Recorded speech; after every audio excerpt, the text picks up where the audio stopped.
Hello my dear students, आपका स्वागत है हमारे यूट्यूब चैनल ऑलवेज न्यू 142 पर। तो मैं राकेश कुमार। हर बड़ी उपलब्धि एक छोटे से कदम से शुरू होती है।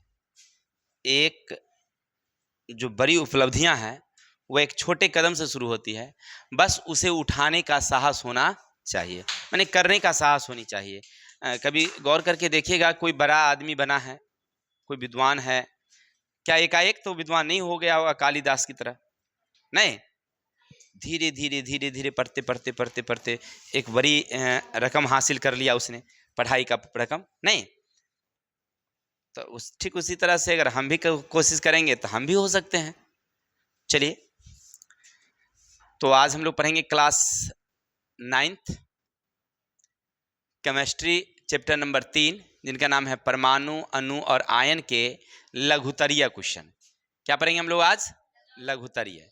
इससे पहले हम लोग अति लघुत्तरीय देख लिए थे ना। अब चलते हैं एक एक करके हम लोग देखेंगे। ज़्यादा क्वेश्चन तो है नहीं, मात्र 9 क्वेश्चन है। देखिए, कहते हैं स्थिर अनुपात का नियम क्या है। तो आप पढ़े होंगे कि हमारे एक वैज्ञानिक थे जिनका नाम था प्राउस्ट। उनका मानना था कि आप कोई भी यौगिक चाहे कहीं से भी लीजिए, उनमें उपस्थित जो परमाणु होंगे वो भार के विचार से एक निश्चित अनुपात में होंगे। जैसे उन्होंने समझाया कि आप जल कहीं से भी लीजिए,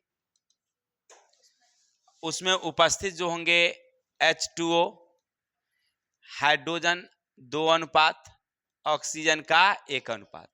ये आपको जल, चाहे आप गंगसारा गांव से लीजिए, दिल्ली से लीजिए, समुद्र से लीजिए, कहीं से भी जल लीजिए, उसमें उपस्थित जो परमाणु होंगे वो भार के विचार से एक निश्चित अनुपात में होंगे। इसको कहा उन्होंने स्थिर अनुपात का नियम। चलिए, तो कोई पूछे स्थिर अनुपात का नियम क्या है तो बता देंगे? बोलिए। उन्होंने कहा कि किसी भी यौगिक को आप चाहे कहीं से भी लीजिए, उनमें उपस्थित परमाणुओं की जो संख्या है या भार है वो एक निश्चित अनुपात में होगी। अब आगे,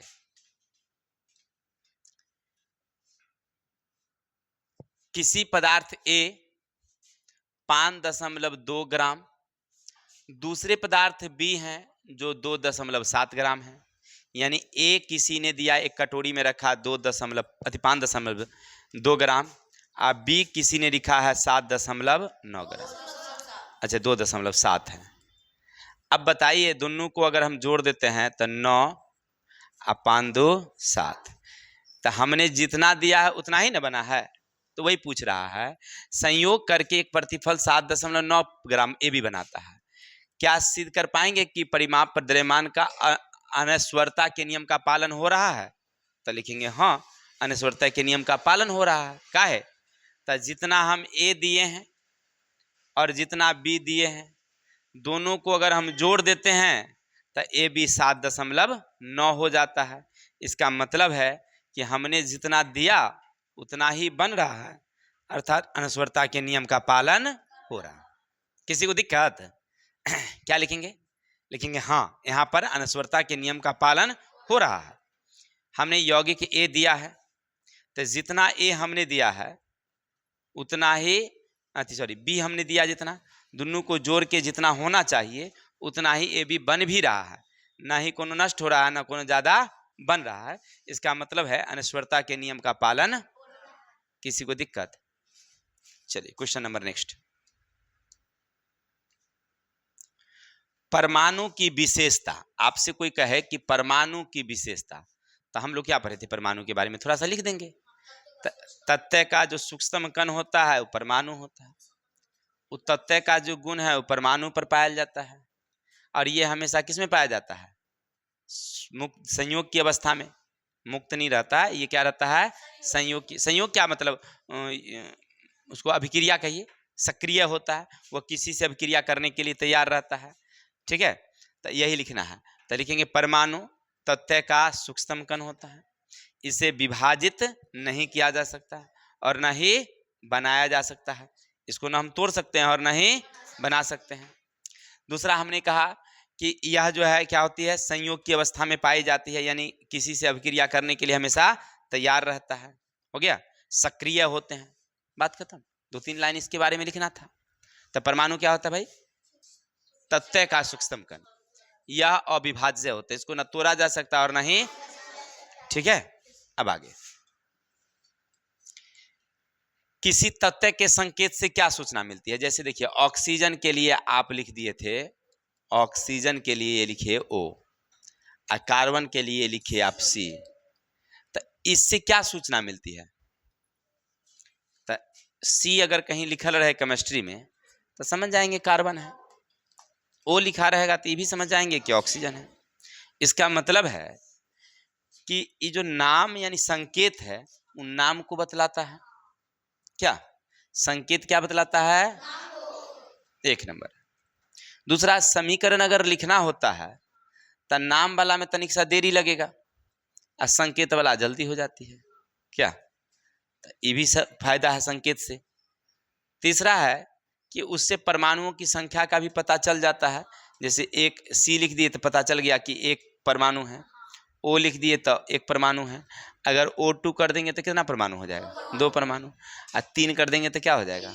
तो परमाणु का भी पता चल जाता है। तो कोई भी तथ्य का अगर आप संकेत लिख रहे हैं तो संकेत लिखने से क्या क्या जानकारी मिलती है? तो उसका नाम की जानकारी मिलती है, संकेत की जानकारी मिलती है, उसके अभिक्रिया करने में सहायता मिलती है, नहीं अभिक्रिया समीकरण अगर लिखना हो तो उसमें सहायता मिलती है। तो ये सब है, किसी भी तत्व के संकेत लिखने से फायदे हमें हो जाती है। क्या, अब आगे चलते हैं। सापेक्ष परमाणु द्रव्यमान की व्याख्या, सापेक्ष परमाणु द्रव्यमान की व्याख्या कहता करने के लिए, तो किसी तत्व के परमाणुओं के औसत द्रव्यमान को उसके एक संदर्भ कार्बन 12 के द्रव्यमान के 12वें भाग से तुलना करके व्यक्त किया जाता है, वह परमाणु के सापेक्ष परमाणु द्रव्यमान कहलाता है। जैसे कोई भी परमाणु आप ले लीजिए, उसका अगर सापेक्ष परमाणु द्रव्यमान निकालना होगा तो उसके द्रव्यमान में कार्बन 12 परमाणु के द्रव्यमान के 12वें हिस्से से क्या करना है? भाग करेंगे। भाग करने के बाद जो भागफल प्राप्त होगा तो वो क्या कहलाएगा? सापेक्ष परमाणु द्रव्यमान कहलाएगा। क्या, यही हम लोग पढ़े थे।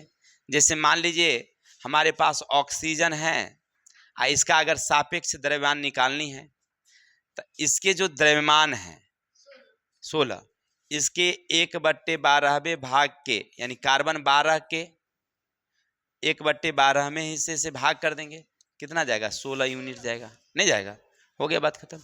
यानी कहने का अर्थ है कि कोई भी जो पदार्थ हैं, यौगिक जो भी हैं, उसका अगर सापेक्ष परमाणु द्रव्यमान आप निकालना चाहते हैं तो उसका द्रव्यमान और उसके द्रव्यमान में कार्बन 12 परमाणु द्रव्यमान के 12वें हिस्से से भाग करने के बाद जो द्रव्यमान मिलेगा वो क्या कहलाएगा? चलिए अब आगे हैं, अणु की परिभाषा लिखिए। अणु किसे कहेंगे? तो किसी तत्व या यौगिक का सूक्ष्म कण, किसी तत्व या यौगिक का सूक्ष्म कण जो हमेशा स्वतंत्र होता है, संयोग की अवस्था में स्वतंत्र होता है और संयोग की अवस्था में पाया जाता है। अणु यानी कोई यौगिक है ना, वह उसका जो सूक्ष्म कण होगा, सबसे छोटी इकाई होगी, वह क्या कहलाएगी? अणु कहलाएगी। जैसे हम लोग पढ़े थे, इसी चीज को डाल्टन ने कहा था यौगिक परमाणु, लेकिन आने वाले वैज्ञानिक ने कहा नहीं, यौगिक परमाणु ठीक नहीं रहेगा, इसका नाम रखा जाए दूसरा, तो अणु रखा जाए, ये कहा था। तो यौगिक का सूक्ष्म कण, जैसे चीनी है यौगिक, उसका सूक्ष्म कण क्या होगा? अणु होगा। जैसे कार्बन डाइऑक्साइड क्या है? यौगिक है, उसका सूक्ष्म कण क्या होगा? अब तत्व, लोहा तत्व है तो इसका सूक्ष्म कण क्या कहलाएगा? परमाणु। कार्बन एक तत्व है, उसका सूक्ष्म कण क्या कहलाएगा? परमाणु कहलाएगा। तो यौगिक का सूक्ष्म कण क्या होता है? अणु होता है। इसको आप तोड़ भी सकते हैं और बना भी सकते हैं, और ये हमेशा संयोग की अवस्था में, अणु जो होता है ना, वो संयोग की अवस्था में होती है, ठीक है, और वो स्वतंत्र होती है, किसी से कोई अभिक्रिया नहीं करती है। जैसे देखिए, जैसे H2 हाइड्रोजन के ये अणु हुए, तो ये तो संयोग की अवस्था में है, स्वतंत्र भी है, ये किसी से कोई अभिक्रिया भी नहीं करेगा। H रहेगा, ये स्वतंत्र नहीं है, किसी से अभिक्रिया करने के लिए तत्पर रहता है, सक्रिय रहता है। ये क्या है? संयोग की अवस्था में भी नहीं पाया जाता है, मुक्त रहता है। परमाणु मुक्त रहता है, संयोग की अवस्था में नहीं होता है। अणु संयोग की अवस्था में रहता है, संयोग की अवस्था में अतः मुक्त भी रहता है। ठीक है, चलिए इतना समझ गए। फिर वही बात फिर से पूछ दिया, अणु की परिभाषा कहता है, एक बार कहता है अणु की विशेषता, तो फिर वही लिखेंगे, अणु यौगिक का सूक्ष्मतम कण है, यह हमेशा स्वतंत्र होता है, यह विभाज्य है, इसको हम लोग बांट भी सकते हैं और बना भी सकते हैं। चलिए कोई दिक्कत? अब आगे चलते हैं। क्वेश्चन नंबर नेक्स्ट, पदार्थ के मोल से आप क्या समझते हैं? देखिए मोल का मतलब होता है अंबार, भंडार। जैसे देखिए समझिए देहाती हिसाब में माने ढेर कोई चीज का लगा हुआ है तो इसको समझिए मोल। जैसे कार्बन का ढेर तो कार्बन मोल, ऑक्सीजन का ढेर तो ऑक्सीजन मोल। वही देखिए पदार्थ के मोल का अर्थ होता है अंबार या भंडार। इसका SI आधार इकाई के रूप में परिभाषित किया गया है, एक मोल ठीक 6.022 × 10⁻23 कण होते हैं। यानी इसको ही समझिए कि किसी पदार्थ के चाहे वो परमाणु हो, अणु हो, इलेक्ट्रॉन, प्रोटॉन, अवस्था इत्यादि के जानकारी के लिए हमें मोल का अध्ययन करना जरूरी होता है। ठीक है, तब मोल का मतलब हुआ कि उस कण की भंडार मात्रा। जैसे समझिए एगो लोहा लीजिए तो लोहा में कितने मोल, तो ये हो गया उसका मोल कहलाएगा। ठीक है ना, माने कितने इलेक्ट्रॉन, कितने प्रोटॉन, कितने न्यूट्रॉन, है ना, ये क्या कहलाएगा? उसका मोल कहलाएगा। अब मान लीजिए कोई हमसे कह दिया सर जी ऑक्सीजन में कितने मोल, तो हम लिख देंगे भाई ऑक्सीजन में हो गया 8 गो इलेक्ट्रॉन होगा, 8 गो प्रोटॉन होगा, 8 गो न्यूट्रॉन होगा, नहीं होगा तो इस 8 × 24 को हो गया मोल उसका। नहीं, मोल का मतलब ही भंडार है। समझ रहे हैं बात को? तो आपसे कोई पूछे मोल का क्या अर्थ, लिखेंगे मोल का अर्थ होता है भंडार। उसकी आकृति, अवस्था, कण क्या है, इस सब को बताने के लिए हम लोग मोल का उपयोग करते हैं। और इसका ऐसा ही परिभाषा देने के लिए ना एक इकाई माना गया है 6.02 × 10⁻23। चलिए इतना समझ गए। अब आगे चलते हैं हम लोग। नंबर क्वेश्चन 9 है, लास्ट क्वेश्चन। निम्नलिखित का रासायनिक सूत्र लिखना है। देखिए रासायनिक सूत्र आपसे पूछेगा सोडियम सल्फेट का सूत्र क्या होता है, तो Na2SO4, Na2SO, तो सोडियम, देखिए सोडियम का सूत्र होता है Na, तब परमाणु संख्या होती है 11, तब पहली कक्षा में 2 और दूसरी में 8 और तीसरी में 1। इसी तरह से अगर चलिएगा तो SO4 की बात करेंगे तो S अलग है, सल्फर, सल्फर की परमाणु संख्या होती है 16, तो 2 8 6। अब चलेंगे ऑक्सीजन, तो इसका होता है 8, तो 2 और 6, है ना। तो अब समझिए ये क्या करेगा, एक एक इलेक्ट्रॉन इससे लेगा, एक एक इलेक्ट्रॉन इससे लेगा, तो Na2 जाएगा कै गो, 2 गो, SO4 कै गो जाएगा, 4 गो। ये आपको याद रखना होगा, ये सब याद करने की चीज है। जैसे सल्फर ट्राइऑक्साइड का सूत्र क्या होता है, SO3। बेरियम नाइट्रेट का सूत्र क्या होता है, ठीक है ना। अब इसका बनाने कैसे बनाते हैं ये सब हम लोग अगले चैप्टर में पढ़ेंगे ना, तो वहां पर बनाया गया है, तो उसको देख लेंगे साफ साफ। कैल्शियम फॉस्फेट का सूत्र तो Ca3PO4, बस यही है। चलिए ये 5-6 गो है ही, इसको याद कर लीजिएगा। फिर कल हम लोग मिलते हैं नेक्स्ट वीडियो के साथ। तो आज के लिए इतने ही, कल मिलेंगे नेक्स्ट वीडियो के साथ। तब तक के लिए जय हिंद, जय भारत।